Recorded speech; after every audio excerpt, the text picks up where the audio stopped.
नमस्कार, आप देख रहे हैं बिग बाइट लाइव और आपके साथ में विजेंद्र सोलंकी। राजस्थान में युवा सशक्तिकरण और कल्याण अब केवल नारे नहीं, क्या वाकई में ठोस योजनाओं का हिस्सा बन चुके हैं। क्योंकि मुख्यमंत्री भजनलाल शर्मा के नेतृत्व में सरकार युवाओं के भविष्य को एक नई दिशा देने की बात कर रही है। मुख्यमंत्री ने शिक्षा, सामाजिक सुरक्षा और रोजगार को एक साथ जोड़ते हुए 1000 करोड़ रुपए से ज्यादा की सौगात। सरस्वती वंदना, युवा संवाद और मेगा अभिभावक शिक्षक बैठक के मंच से मुख्यमंत्री ने न सिर्फ विद्यार्थियों और लाभार्थियों से सीधा संवाद किया, बल्कि शिक्षा को अनुभव, संस्कृति और रोजगार से जोड़ने का स्पष्ट विजन भी पेश किया। गार्गी पुरस्कार, छात्राओं को आर्थिक सहायता से लेकर निःशुल्क साइकिल वितरण और पेंशन योजना और ट्रांसपोर्ट वाउचर, ये सभी कदम शिक्षा को सुलभ और सुरक्षित बनाने की दिशा में उठाए गए, जो मिलकर राजस्थान के भविष्य की नींव मजबूत करेंगे। वहीं अभिभावकों से बच्चों की जिज्ञासा को समझने की अपील। कहा गया कि शिक्षा सिर्फ किताबी ज्ञान तक सीमित नहीं रहनी चाहिए, बल्कि अनुभव, प्रयोग और जिज्ञासा से ही सच्चा ज्ञान जन्म लेता है। ये सभी कदम क्या वाकई में शिक्षा व्यवस्था और युवाओं के भविष्य में बड़ा बदलाव लाए? क्या शिक्षा को संस्कृति और रोजगार से जोड़ने का यह मॉडल भविष्य की चुनौतियों के लिए पर्याप्त है? और क्या रोजगार विजन वास्तव में युवाओं की उम्मीदों पर खरा उतरेगा? आज बात इसी में।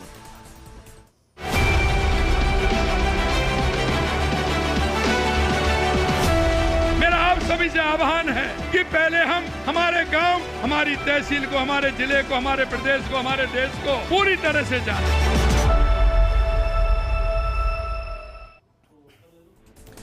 रोजगार विजन, इसको आप इस नजरिए से भी सोचिए। अगर हर घर के अंदर एक नौकरी पेशा व्यक्ति होगा तो उस परिवार की मूलभूत जो चुनौतियां हैं उनका समाधान होगा। लेकिन ऐसा है नहीं। बेरोजगारी लगभग हर प्रदेश के अंदर है।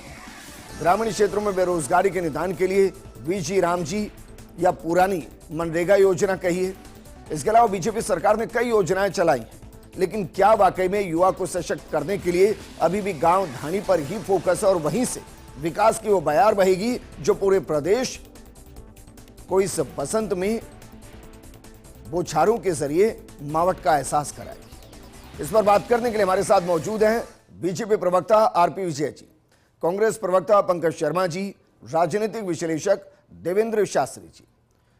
आरपी विजय जी, जरा आपसे समझना चाहेंगे कि हम जो इसको रोजगार विजन कह रहे हैं ये क्या है, और जो 1000 की आज घोषणाएं की गई 1000 करोड़ की, उसमें हम क्या क्या कवर करने वाले और कितने वक्त में कवर करने वाले और उसका इंपैक्ट हम क्या देख रहे हैं?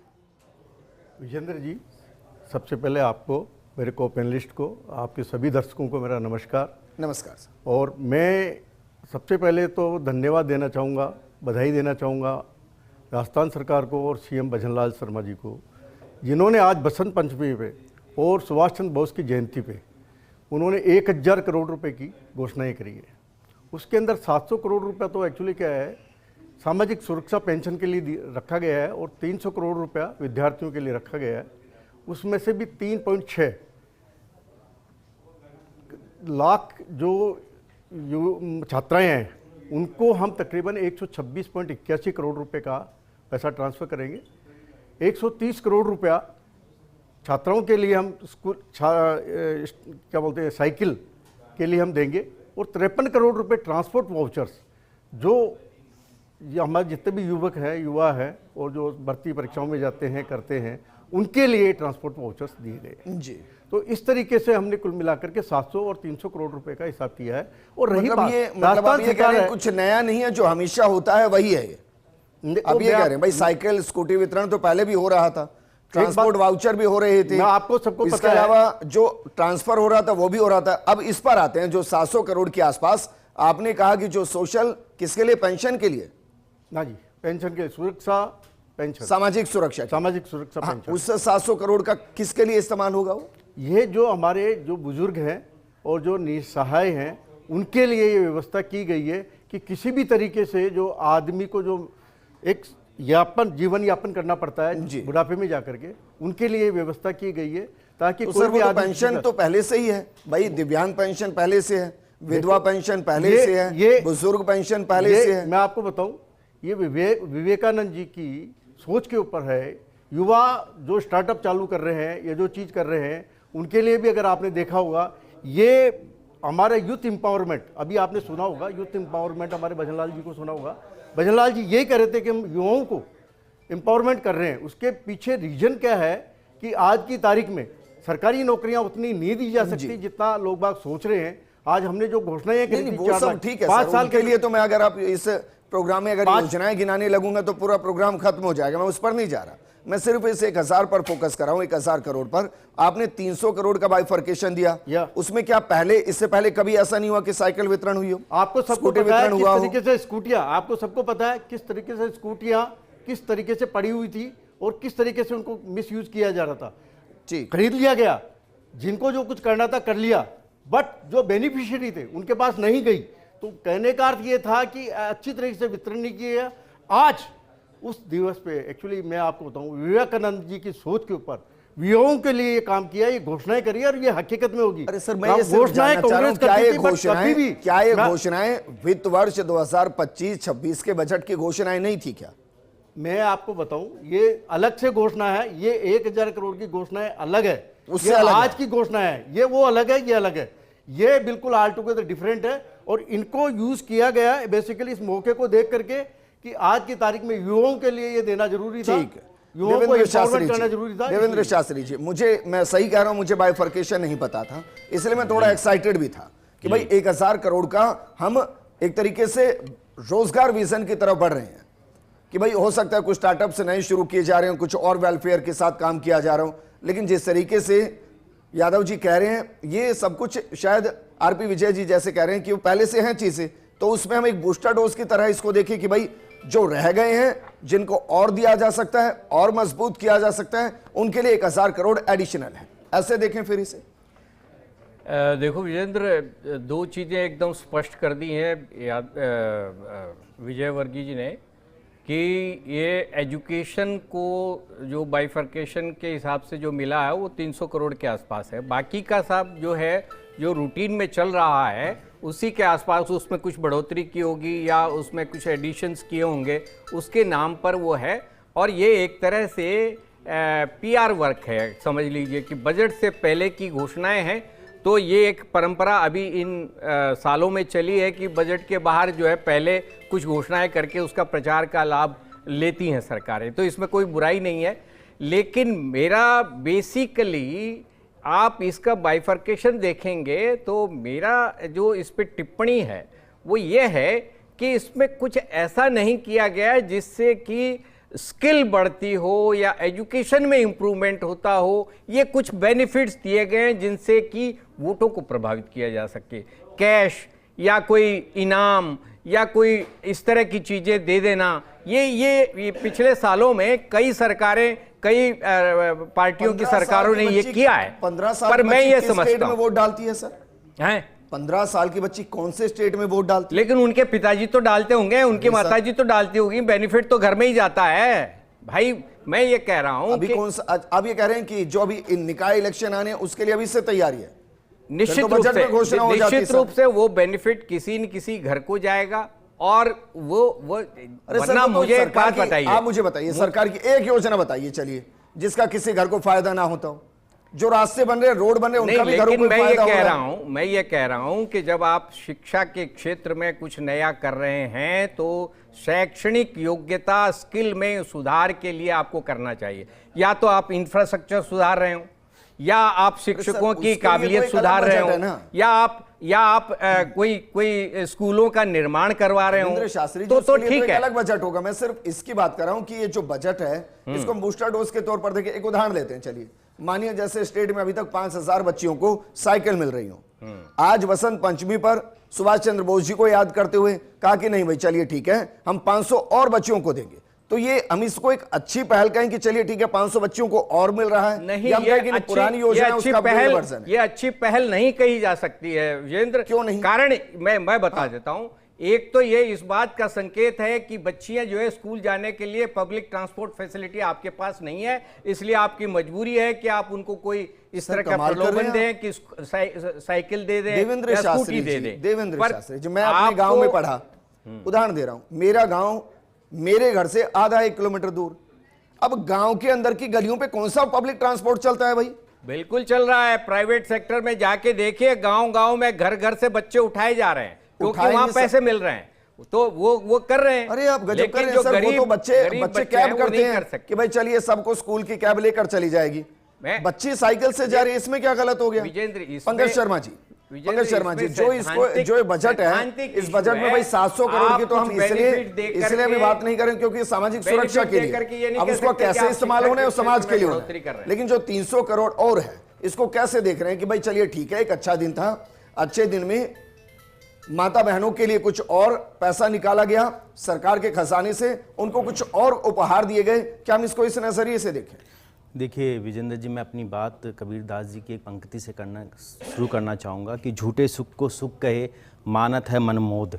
कि जिस तरीके से सिर्फ ये सरकार दावे बहुत ज़्यादा कर रही है, काम बहुत कम कर रही है और सच सबसे कम बोलती है। क्योंकि देखिए जो आंकड़े बार बार में प्रस्तुत किए जा रहे हैं, इन्होंने कहा कि 2 लाख लोगों को ये रोज़गार देंगे, 1-1 लाख लोगों को ये रोज़गार दे चुके, ये एक तरीके का झूठा सच है। क्योंकि आप देखेंगे कि हमारी सरकार में हम लोगों ने लगभग 2,13,839 नियुक्तियां दी, 13,701 परिणाम हम लोगों ने जारी कर दिए थे, लेकिन नियुक्ति हमारी बाकी थी। 1917 पे साक्षात्कार बाकी थे, इंटरव्यू बाकी थे। 14,467 पे परीक्षा आयोजित कर ली थी, हम परिणाम बाकी थे। विज्ञापन प्रकाशित हम लोगों ने 45,540 कर चुके थे ऑलरेडी। उसकी वित्तीय स्वीकृति होनी थी वो 11,539 पदों पे हो चुकी थी। न्यायालय में जो लंबित थी वो लगभग 1400 वैकेंसी थी और प्रक्रियाधीन थी लगभग 1,17,000 वैकेंसी। ये सारी वैकेंसियाँ वो थी जो हमारी सरकार में ऑलरेडी प्रोसीड हो चुकी थी। इस सरकार में एक भी नया पद, एक भी नया 2023 के साल में इनमें से कितनी भर्तियां थी? अब अगर 2018-19 की भर्तियों को आप घसीटते 23 तक लाएंगे और भर्तियां नहीं देंगे, बार बार पेपर लीक होंगे और भर्तियां नहीं देंगे, तो सरकार तो आएगी ना कोई। मैं सरकार नहीं कह रहा हूं, सरकार का चेहरा नहीं होता, सरकार जनता की होती है। देखिए उस पर कोई पार्टी आकर बैठ जाती है, लेकिन अगर कोई सरकार उसको दे रही है तो उसके खाते में ना जाए वो चीज। नहीं देखिए, सुन लीजिए ना, 5 साल सरकार का कार्यकाल होता है, उसको काउंट किया जाता है। और मैं अपनी सरकार का जो कार्यकाल था उसमें जो वैकेंसियां निकली थी उसको बता रहा हूँ। इस सरकार में 2 साल में एक भी वैकेंसी नहीं निकली। इसका सच ये है कि केवल एक वैकेंसी जो हमारी सरकार में एडवर्टाइजमेंट हो गया था इंफॉर्मेशन असिस्टेंट की, उस वैकेंसी पे इन्होंने नियुक्ति दी है जो कि 3415 पदों पर है। इसके अलावा इस सरकार ने नई कोई वैकेंसी निकाली, उस पर एग्जाम करा दिया और नियुक्ति दे दी, ऐसी नहीं है। इसके अलावा देखिए कि जो शिक्षकों के पद हैं, लगभग 1.25 लाख से ज्यादा शिक्षकों के पद खाली है, लेकिन सरकार में लेक्चरर्स के 1100 पदों पर जो वैकेंसी निकली है वो 11 साल में सबसे कम है। इसके अलावा 2200 पदों पर द्वितीय से सेकंड ग्रेड टीचर्स की भर्ती निकली है, वो लगभग 13 साल में सबसे कम है। और आप देखिए, उदाहरण के तौर पे समझते हैं, मैं आपको सारी चीजें, क्योंकि सरकार का नजरिया एक अलग होता है। उदाहरण के तौर पे समझते हैं, आपको किसी ने वादा किया कि भाई चलिए आपका मकान बना कर देंगे। अब उन्होंने मकान पे नींव की ईंट रख दी, थोड़ी सी दीवार खड़ी कर दी और फिर काम करके छोड़ के भाग गए।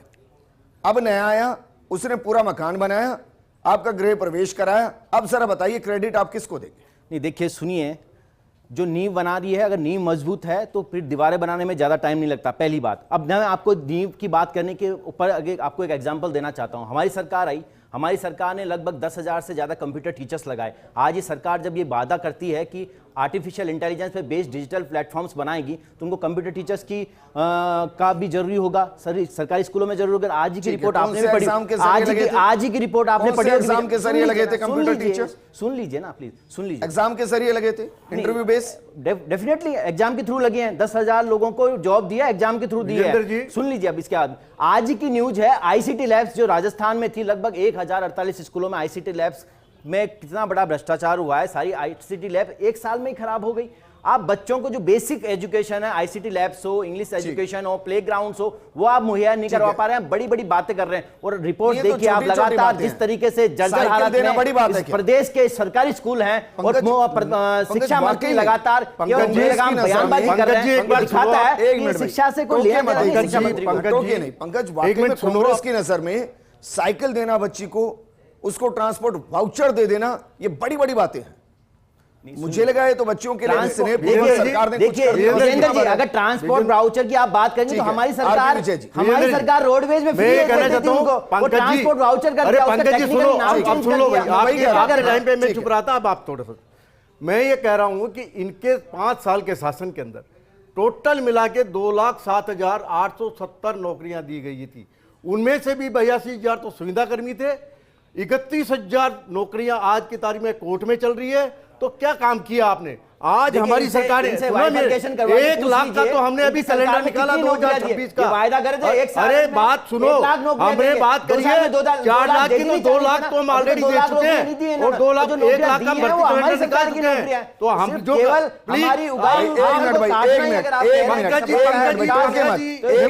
मैंने आपके दोनों मत टोकिए एक दूसरे को। मेरी बात को सुन लो पहले, मैं क्या बोल रहा हूं।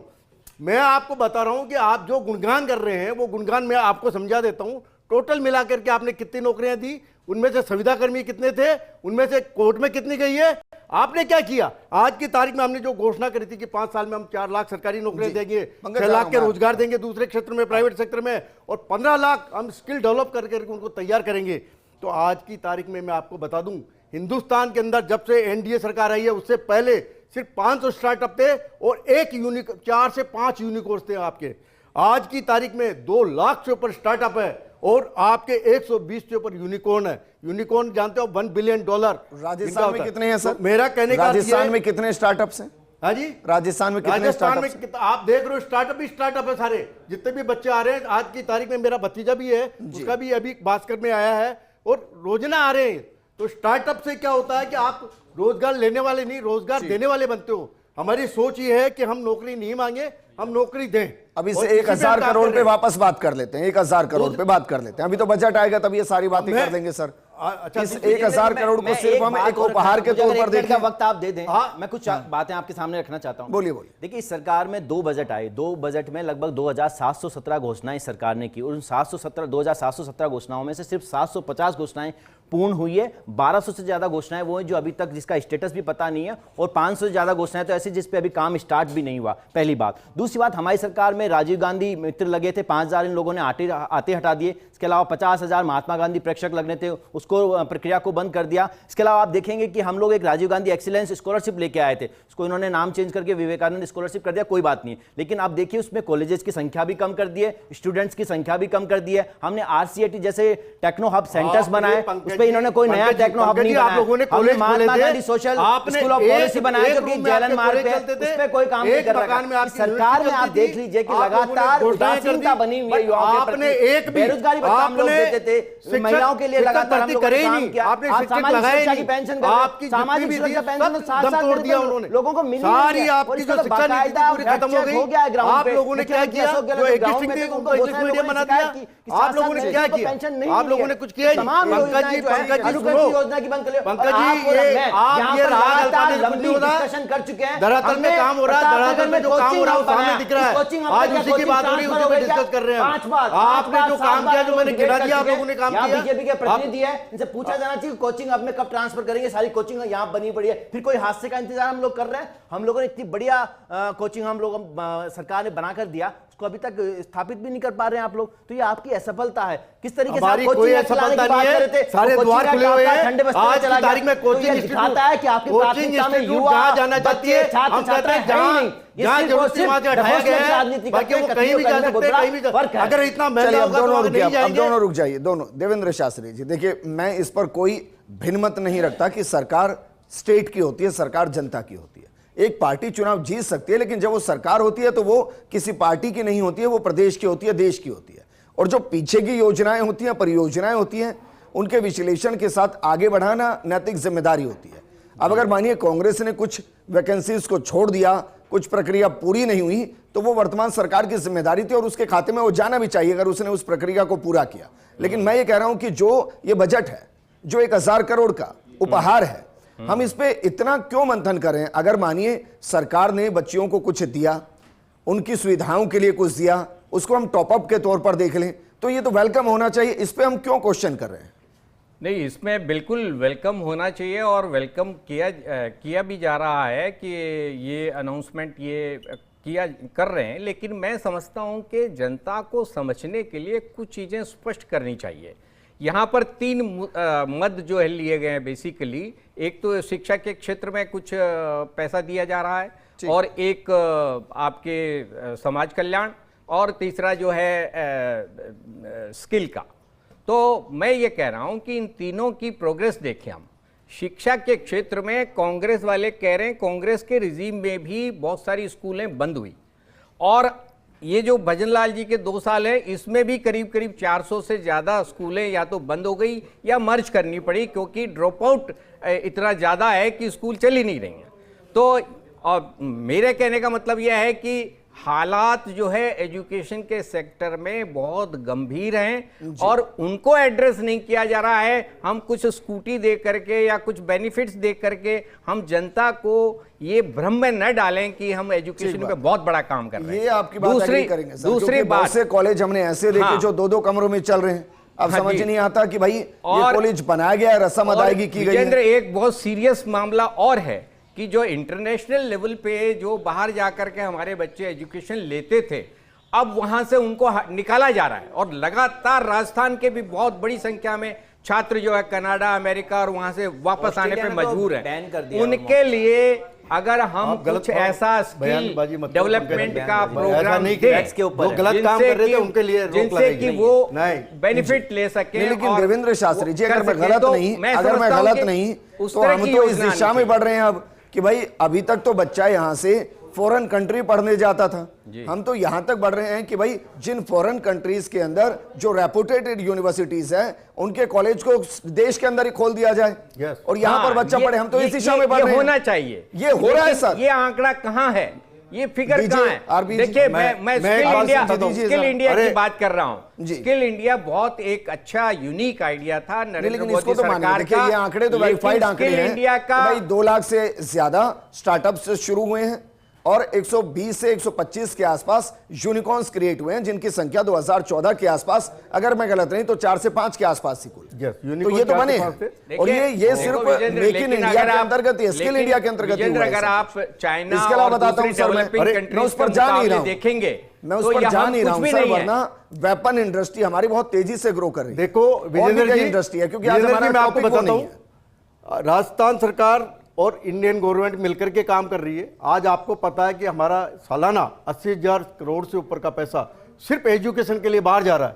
हम ये प्लानिंग कर रहे हैं कि किस तरीके से जिस वहां पे जाते हैं वहां जाकर के पढ़ाई करते हैं वैसी एजुकेशन इंस्टीट्यूशन यहाँ पे बनाई जाए। तो हमारे पास उनका फॉरेन रेमिटेंस यहाँ पे है। कितने इंस्टीट्यूशन आ गए? हम ये कह रहे हैं, नहीं कर रहे हैं एक्चुअली। आज की तारीख में जो चीज आप बता रहे हो ना, आपने कहा कि बैन कर दिया, कोई बैन नहीं लगाया, सिर्फ विजय जी, पंकज शर्मा जी और देवेंद्र शास्त्री जी, शुक्रिया। सरकार अभिभावक की भूमिका में होती है और अगर अभिभावक बच्चों के वेलफेयर के लिए कुछ उपहार दे रहा है तो उस पर मंथन नहीं होना चाहिए, लेकिन हाँ वो उपहार सही मंशा से दिया जाना और उसका सही इस्तेमाल होना, इसकी मॉनिटरिंग बेहद जरूरी है। इस प्रोग्राम में फिलहाल इतना ही। आप बने रहिए फर्स्ट इंडिया न्यूज के साथ।